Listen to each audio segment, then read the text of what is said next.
యాదగిరి క్షేత్ర సందర్శనకు వచ్చే భక్తులకు దూరం నుంచే ఆధ్యాత్మిక భావన కలిగించేందుకు అధికారులు చర్యలు చేపడుతున్నారు.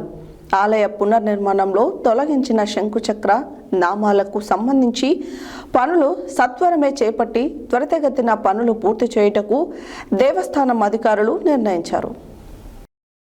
యాదగిరి క్షేత్ర సందర్శనకు వచ్చే భక్తులకు దూరం నుంచే ఆధ్యాత్మిక భావన కలిగించేందుకు అధికారులు చర్యలు చేపడుతున్నారు. గతంలో కొండపైన ప్రసాద విక్రయశాల భవనంపై విద్యుత్ వెలుగులతో కూడిన శంకుచక్ర నామాలు ఉండేవి. రాత్రి సమయంలో ప్రకాశవంతంగా కనిపిస్తూ పట్టణ ప్రజలకు, క్షేత్రానికి వచ్చే యాత్రికులకు భక్తిభావం కలిగించేవి. ఆలయ పునర్నిర్మాణంలో భాగంగా వాటిని తొలగించాల్సిన పరిస్థితి ఏర్పడింది. ప్రస్తుతం వాటిని తిరిగి నిర్మించాలని దేవస్థానం అధికారులు నిర్ణయించారు. శంకుచక్ర నామాలకు సంబంధించి పనులను సత్వరమే చేపట్టి త్వరితగతిన పనులు పూర్తి చేయుటకు ఆలయ ఈవో వెంకట్రావు సంబంధిత అధికారులను ఆదేశిస్తూ శంకుచక్ర నామాలు ఆమోదించనున్నారు.